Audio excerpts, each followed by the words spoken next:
Tell me your full name, your rank, and what you did on the Emmons. Name was William Ralph Patton, and I was a water tender on the Emmons. Went aboard the Emmons in 1942, September 1st. Went off the Emmons in 1944, September 1st. Oh, really? Exactly 2 years. Exactly 2 years. Okay. And the only reason I got transferred off the ship, they transferred it because they were putting a new crew of mine detail people on the ship. And I was fortunate I was down below deck, had nothing to do with me. But they transferred me off to Water Center School in Philadelphia because I was U.S. Navy, and all the rest of the deck, below deck, some of them were mostly all just recruits in the service till the war was over. Being I was in the Navy for 6 years, the engineering officer, Mr. Frost, thought I should go to school. They got a what? Thought I should go to school because I was going to be in the Navy after the war was over. Okay. So, in a way, it was very good for me. I got a good education. But after being on the Emmons and transferring to other ships, I must say, it wasn't all as good as the Emmons. Why was the Emmons so much better? What was the conditions like on the Emmons compared to other ships? The conditions on the Emmons, everybody on the Emmons was well trained by people that was on it before. So when you go into port, every time we come back from into port in the States, we might lose 10 to 15 people. And they put 15, whatever they took off, they'd replace with recruits. So that's how the Navy got so big and powerful, is they took the people with experience and put them on ships so that most of your crew, and the Japanese couldn't figure how the Navy got so big so fast. The secret was, it was all the ships had the same policy. Every time you come back, and you're coming back to the States, when you got into the States, one of the first things they did, they had a list of people that they were going to put off. And they never told you that till was the day you were going to go off.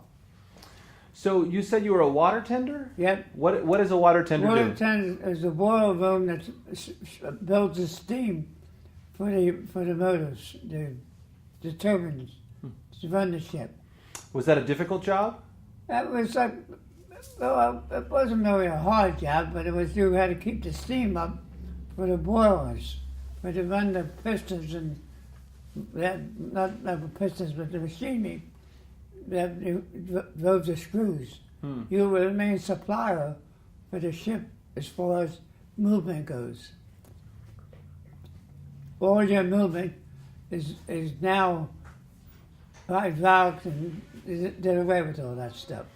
Was it hot in there? Was it unpleasant? No, it's not hot. No.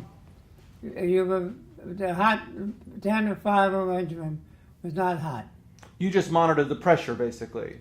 Yeah, we built the steam up to run the ship. Is there something you remember about the daily life of the Emmons that was particularly sort of memorable for you? Well, I sort of, you sort of get to know everybody on the ship because it's so small. Big ships, you don't get to know everybody. Small ships, you get to know people. Even though you're below deck, you have knew all the fellas very good below deck because you work with them. But also you got acquainted with the fellas above deck, but you didn't have nothing actually to do with them at all. So the group I was with, you knew everybody on the ship. There's a fire room, there's an engine room, fire room, engine room, fire room. So you had two splits up. So what they did, and you would learn. You had to learn all the valves on the ship in case you ever got in war and got down. You had to know all the trace the valves and water, which was hot and which was cold. All that comes to you, and when you open the valve all the way for steam or water, you always crack the back. So you would go black or something in war, and you got hit with something. You could tell you had to secure the boiler or blow the ship up. So what they did. So if you did something wrong, the ship would blow up. Not really. It wouldn't blow up, but you had what they call safety valves on a boiler. But normally you only set them when you come into port. If you have something to do with, coming out of the Navy Yard, you always had to set them, the valves, above the pressure of the boiler. The boiler was 600 pounds. You set the relief at 650. It give you 50. And when it would go off, steam would go all over the top like this and come down. So some of the times when you go in the Navy Yard and do that, it only took 2 people to do what I was telling you was experience. But you would never take from people being down there that worked in the Navy Yard when you're doing it but when the valve would go off, the steam, you would see people flying out of different spots on their ship because they didn't know what was going to happen. Oh. It was quite a close time it happened to me. You're kind of dumbfounded to see the people coming out of the thing. It was dumbfounded. It was so shocking and loud. Yeah, it was an experience. What was the craziest thing that happened in your experience on the Emmons? Well, it didn't happen to me, but one of the things that happened one time when we were up in the Brooklyn Navy Yard, one of the tin cans that they shoot off the, one of them fell off the back, off the head, went down in the water, and everybody abandoned the ship. Nobody, me, and all, if you were up in gun control and stuff like that, you knew all about that stuff. So it wasn't set to go off. So what was it? Went down in the water, and they had to dive down and get it out of there. Oh. But I thought the ship was, because we said dump them, to get submarines, they'd dump them off the back. It's a dangerous place, being on that ship. It's not dangerous when we were, because they're set to go so far down before they'll explode. Unless they hit something before then, they're going to explode soon. But it's not too many times in life where you're walking around and that have the potential to explode on you. No. No. So what would you like people to remember the Emmons about? The service it did to the people. The Emmons had a very good crew, and really was really a nice ship to be on. And I've seen a lot of action, and it was one of the first ships on D-Day in Normandy, up close to the beach head. Were you there that day? Yeah. Can you tell me about that day? That day, it was funny because when you're below deck, you don't see anything top side.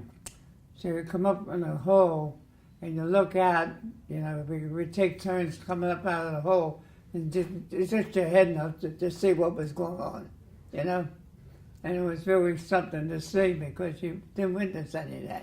So if you were up top side, you saw that all the time, but we didn't see that. What did you see when you stuck your head out of the hole? All I seen was a bunch of normally beachhead.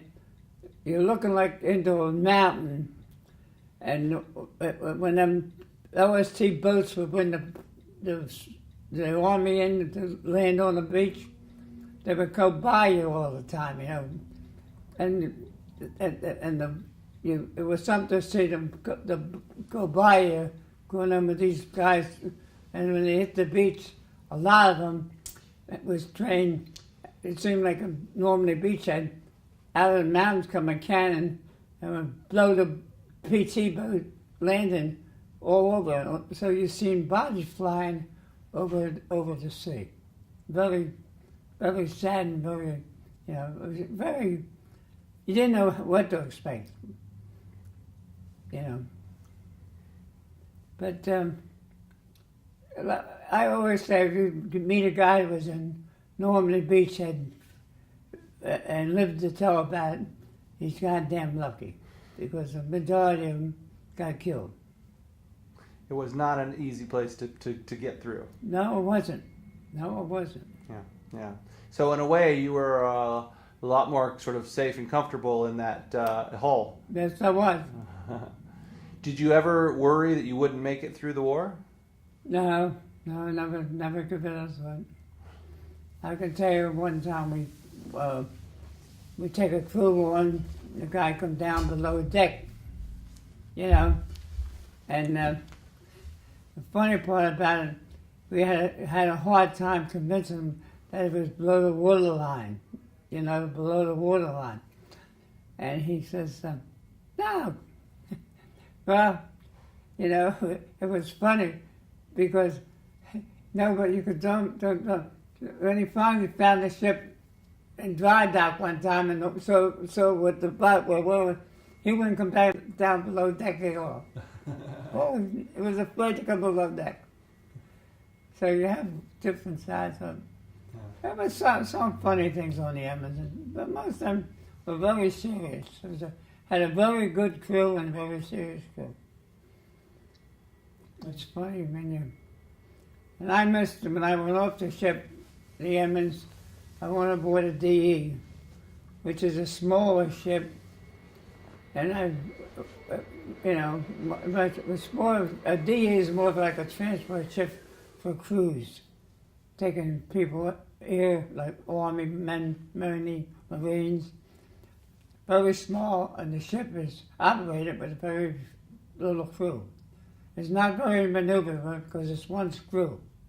But a ship that maneuvers generally has twin screws, if you know what I mean. But anyway, we went aboard that ship, and I put that ship in commission and put that ship out of commission. But I never saw any action. I put it in commission, and when we was only in commission about 6 months at the most when they put it out of commission. So, wow. But we put it out of commission down in Green Cove Spring, Florida, and there was about 5 ships tied up alongside of one another.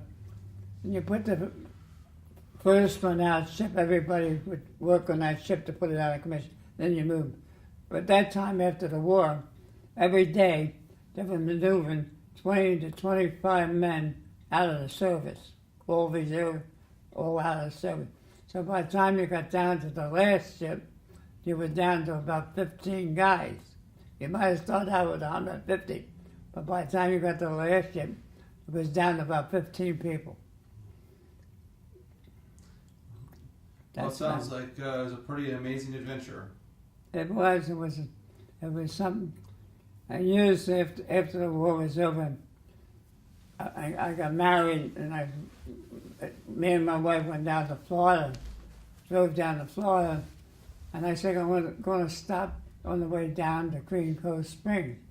Green Cove Springs was about 20 miles to 25 miles from Jacksonville, south of Jacksonville. When I was down there during the war, had a 2-lane highway, one each way.